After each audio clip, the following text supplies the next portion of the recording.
Final question.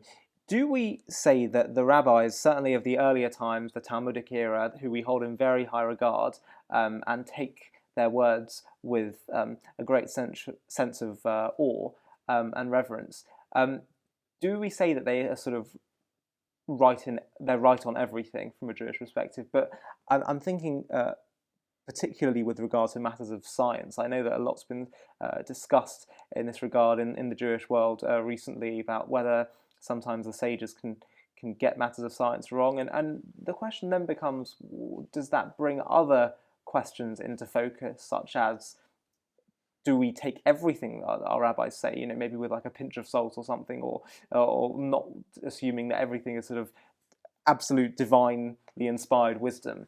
And some of the topics that I think might be referenced in this are things like maybe evolution and the age of the universe.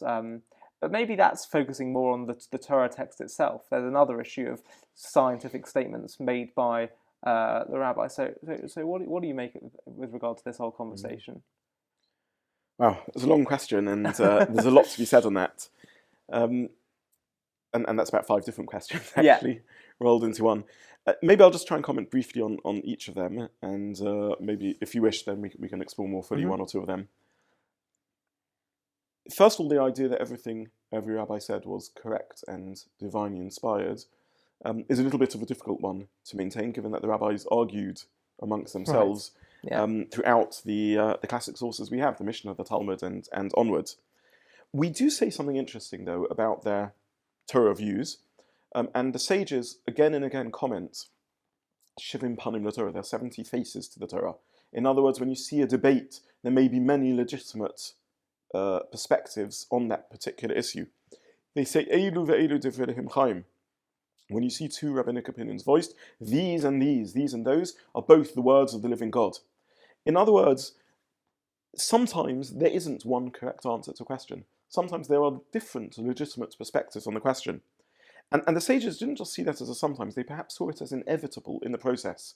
When you hear the words of the divine, when you hear an infinite voice, by definition, how this is heard by finite humans is always going to differ. Indeed, they speak about a partnership between humans and God in creating words of Torah. When you and I speak, the communication that's being created isn't just being created by me, who in this particular point in time is talking. I'm creating sounds, but what makes it communication is the fact that you are listening. And out of that, there becomes a communication. And how you are hearing it is as much moulding the content of what I'm saying as the words I'm saying. And undoubtedly, you are hearing how I'm saying this, as indeed every listener is, slightly differently from each other, and perhaps even slightly differently from how I meant it, and possibly in a fuller and richer way to how I said it. So it's possible for 2 competent rabbinic sages in the Talmud to disagree and argue about how they hear the message of God in a particular issue, and for both of them to be doing their competent best to hear that. And if that's what they're hearing, then that by definition, in the words of the sages, means that this carries within it a truth. On a practical level, we need to rule, we need to do something. But intrinsically, both of them may be hearing a genuine voice, part of what the divine message is. This doesn't mean that it's a free-for-all. One has to be a competent interpreter of Torah. One has to have professional expertise. One needs to understand the words, understand what's been said, understand Jewish tradition and Jewish values accurately. Not everyone can voice an opinion. Not every view that's going to be voiced is legitimate, but there can be a range of correct and legitimate voices on the matter. So far, so good in terms of Torah and interpretation of Torah itself.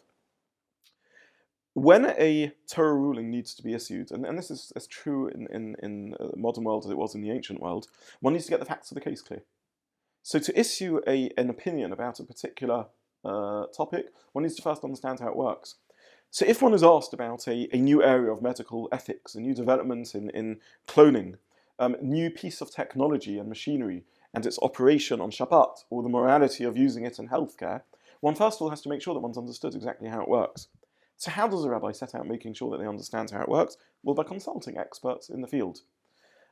If either the experts in the field themselves have misunderstood the science of how this works, or the rabbi hasn't understood it correctly, then he will give a ruling, which may be a correct ruling, but a ruling about a different circumstance. It will be an incorrect ruling about this particular application because they've been misinformed or misunderstood how this application works.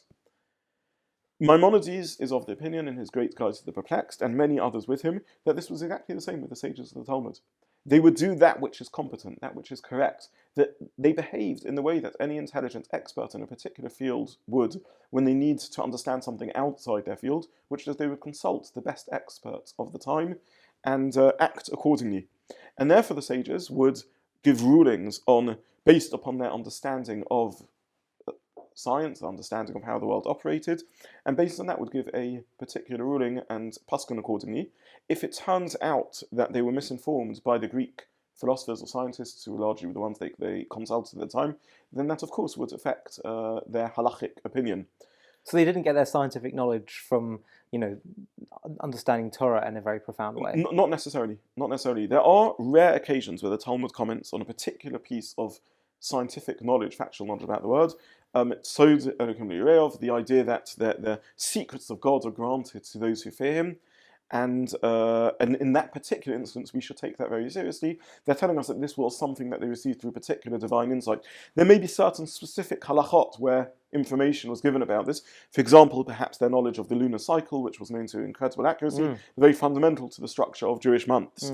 On other occasions, though, the Gemara is very open and honest about it. The Gemara will say, we debated with the sages of the world about a particular scientific fact, for example, the path of the sun through the sky, which affects various halachot about the timings of the day, and they were right and we were wrong. So they were open to that idea and didn't make any claim that this was through particular divine insight. So there are certain specific examples, you're right, where there was particular insight, but much of the time, as Maimonides pointed out, in fact he says, why does the Talmud bring this story in which they admitted they were wrong about scientific reality? To make this very point. To make this very point, that this is what a competent professional ought to do in their field. They A, ought to consult those who are experts in it, and B, be open and honest and able to admit when they have made a mistake about the facts. So that certainly is a mainstream and a legitimate view in Jewish thinking. There may be others who view things differently, but this was the view of the Rambam, the view of Reb Samson Raphael Hirsch, and many others with him in that respect. Finally, going on to the topic of evolution and age of the universe, as you say, it's a slightly different topic because that's dealing with the biblical story itself. It really deserves a very lengthy discussion in its own right. I'll just comment very briefly that what's fundamental to the creation story and fundamental to our beliefs is that we live in a world which was created by God and exists because of God. There's nothing in those beliefs that inherently contradicts evolution or the proposed age of the universe, as long as this is a process which was started and set into play by God, who brought into existence the singularity that we call the Big Bang or act of creation, and which by definition takes us beyond science because it draws us into a world that's pre-time and space, where human vocabulary breaks down and which scientific rules seem to break down. There's nothing in that. Indeed, we were argued that the world had to start, as opposed to the Greek philosophy that was assumed until really the evidence in the 1960s and 70s, and first triggered by Einstein much earlier, that the world has a start and didn't exist for infinite number of years. If evolution was the wonderful way through which God chose to bring the multiplicity of life into existence, then so be it. So there's nothing in that has to threaten anything of Jewish fundamental faith, though of course how to understand that in the context of the Genesis story is complicated. There's much in Jewish tradition that indicates long before science developed these ideas, the commentaries were open to readings of the story that could allow space for such possibilities. But again, that really deserves a fuller discussion. Can it not sometimes look so that we're saying, like every time we hear one new piece of scientific insight, sure, we can reconcile that for this way, that it can sometimes look a bit off. Yes. Because it says 6 days the world's greater. Oh, that could really mean millions of years. Yes. There's 2 points to make about that, because it's a very important question. Point number one is that I'm not sitting here saying that, oh, wonderful, where science happens to be up to in the year 2018, that's exactly what the Torah was saying. Right. On the contrary, I'm simply saying that if this is what one scientific belief leads one to, there's nothing in the fundamentals of Judaism that contradicts that. Moreover, Torah isn't meant to be a science work. It isn't. It's there as a work of spiritual insight, moral insight. Torah is to tell us how we ought to be. It isn't particularly interested in how the world is. Indeed, in a remarkable comment, Rashi, the great commentator on the Torah, in his first and opening statement to the whole of the Bible, he says, why does the Torah at all tell us anything about creation? Right?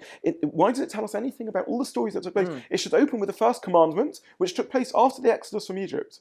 So in a world in which we think that religion is synonymous with a creation story, a flood story, a story about the Exodus from Egypt, Rashi comes in with the opposite premise, the opposite assumption.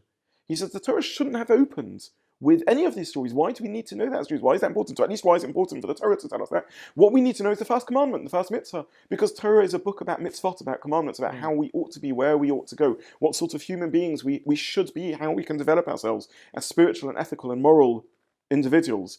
So the Torah isn't a book of realia. It's not a book that particularly is important to it, a particular story. Having said that, I recognize that the Torah can't inaccurately inform us about life, and therefore we do need to understand how to read it. But were we to expect the Torah to be a scientific document, then in 2018 it would need to begin. In the beginning there was plasma, and there was electrons began forming, and then these formed, and that would be unreadable to people presumably in 3018, and would have been incomprehensible to people in 1018. So the Torah has to be speaking about certain eternal values rather than about particular scenarios. So that's point number one in response to your question. Point number two is, whenever you come to the rereading of a verse, one needs to check whether one is being authentic to Jewish tradition or indeed engaging in apologetics.